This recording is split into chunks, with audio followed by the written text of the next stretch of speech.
Sí. ¿No?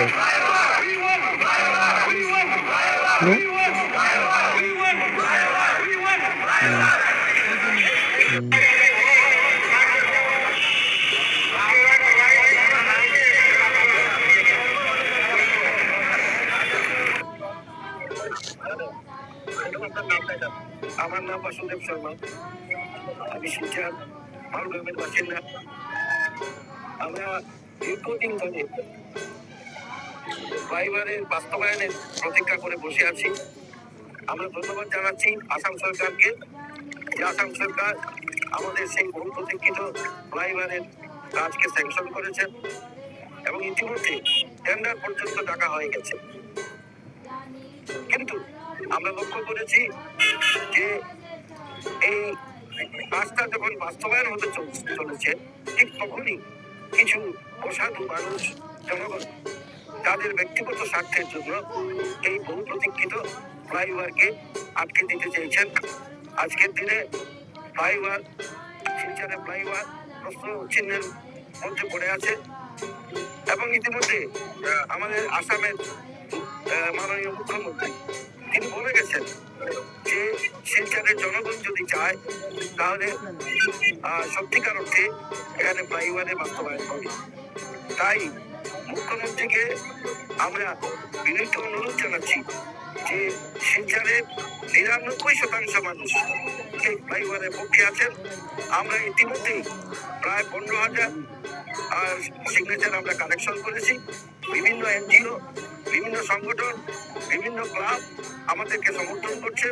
আজকের দিনে আমরা এখানে গণস্বাক্ষর অভিযানে দাঁড়িয়ে আছি এবং আমরা এই গণস্বাক্ষর অভিযান শেষ হওয়ার পর আমরা যাব ডিসেম্বরের কাছে এবং শিলচরের জনগণের যে সমর্থন, সেই সমর্থনের যে স্বাক্ষর, সেই স্বাক্ষর আমরা আমাদের ডিসি সাহেবের মাধ্যমে আমরা মুখ্যমন্ত্রীর কাছে পাঠাবো।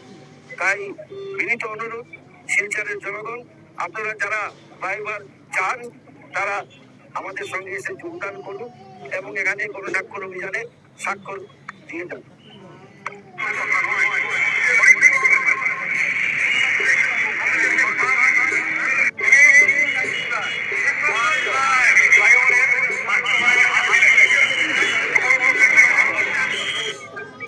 বাংলায় একটা কথা আছে, ভালো কাজে শতেক বাধা।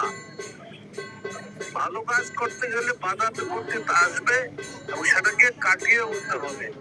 এটা নতুন কিছু বিষয় নয়। আজকে ফ্লাইওভার নিয়ে আমাদের দুর্ভাগ্য যে এটা ভালো কাজের জন্য রাস্তায় নামতে হয়েছে ফ্লাইওভার বাস্তবায়ন কমিটির কর্মকর্তাদের বা নাগরিকের। ফ্লাইওভারের স্বপ্ন আমরা প্রথম দেখিয়েছিলাম ভারতীয় জনতা পার্টি 2015 পৌরসভা নির্বাচনের সময় ঘোষণাপত্রে। তখন আমাদের কংগ্রেসের বন্ধুরা বলেছিলেন 2015-তে এটা নাকি প্রেস মিট করে বলেছিলেন এটা রাবণের সিঁড়ি, স্বর্গের সিঁড়ির স্বপ্ন তারা বলেছিলেন, ব্যঙ্গ করেছিলেন। আর বন্ধুগণ আজকে লক্ষ্য করবেন তারা তখন এক কথা বাধা দিয়েছিলেন। আর আজকে লক্ষ্য করবেন যারা বিরোধিতা করছেন, যারা আমাদের বন্ধুরা যারা বিরোধিতা করছেন তাদের মধ্যে কিন্তু সেই কংগ্রেস দলের কয়েকজন জেলা স্তরের পদাধিকারী আছেন কিনা? তো আপনার কানেকশনটা দেখুন, তারা উন্নয়ন চায় না। আর শুধু তাই নয়, সঙ্গে তাদের অভিন্ন হৃদয় বন্ধু বামপন্থী কয়েকজন নেতাও আছেন। বামপন্থী কয়েকজন নেতা আছেন তো পরিষ্কার হয়ে গেছে তারা কি চান। মাননীয় মুখ্যমন্ত্রী গত 3 বছর থেকে বলে আসছেন ফ্লাইওভার হবে শিলচরে, ভারত পরিকল্পনা চলছে এবং তিনি প্রস্তুতি নিচ্ছেন আমাদের। এবং তিনি আসছিলেন গত 7 দিন আগে, 8 দিন আগে, যারা শিলান্যাস করবেন। কিন্তু আমরা নিজের পায়ে নিজের কুড়ুল মারছি।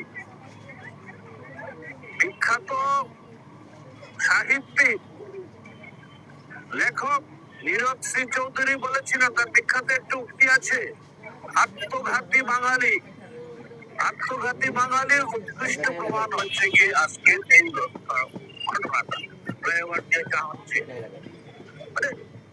সমস্ত পৃথিবীতে রাস্তাঘাটে উন্নয়ন হচ্ছে, ফ্লাইওভার হচ্ছে, ভারতবর্ষে হাজার হাজার ফ্লাইওভার আছে। ইভেন গুয়াহাটিতে 24-25টি ফ্লাইওভার আছে, আরো 6টির কাজ চলছে। আর আমাদের শিলচর গুয়াহাটির পরেই আমরা গর্ব করে বলি যে শিলচর গুয়াহাটির পরেই নাই দ্বিতীয় বৃহত্তম নগরী। আর এখানে একটি মাত্র ফ্লাইওভার হতে গিয়ে আজকে এই অবস্থা। যারা বিরোধিতা করছেন তাদের কাছে আমাদের করজোড়ে আবেদন, আমরা জানি ক্ষতি হবে, কিছু নিশ্চয় হবে। আর যে কোনো উন্নয়নমূলক কাজে রাস্তা হোক, সেতু হোক, ফ্লাইওভার, রেলওয়ে হোক, বিমানবন্দর হোক, ক্ষতি হবে। সেটাকে কিভাবে সরকার সুপ্রিম কোর্টের যে নির্দেশ মেনে এই ক্ষতিপূরণের ব্যবস্থা চালু হবে, এছাড়াও মাননীয় মুখ্যমন্ত্রী যেন তিনি সহানুভূতি নিয়ে বিভিন্ন রকম যারা বেশি ক্ষতিগ্রস্ত হবে তাদেরকে সাহায্য কিভাবে পাওয়া যায়। কিন্তু বিরোধিতা যারা করছেন তাদেরকে আরেকটি কথা বলতে চাই আমি, একদম বিনম্রতার সঙ্গে, তারা আমাদের ভাই, আমাদের বন্ধু, আমাদের শহরের মানুষ, বিনম্রতার সঙ্গে বলতে চাই, আপনারা যে উন্নয়নের যে ভূমিকা নিয়েছেন, আপনারা কি মনে করেন যে আগামী 30-40 বছর পর এই শিলচর শহর বাসযোগ্য হবে? এখন যে পরিস্থিতি, যদি পরিকল্পনা মতো কাজ না হয়, ডেভেলপমেন্ট না হয়, রাস্তাঘাটের উন্নয়ন না হয়, তখন আপনাদের পরিবারের যারা বংশধররা থাকবেন তারাই কিন্তু আপনাদেরকে দাঁড় করাবেন। এই পাপের ভাগিদার হবেন না আপনারা। এটা অনুরোধ।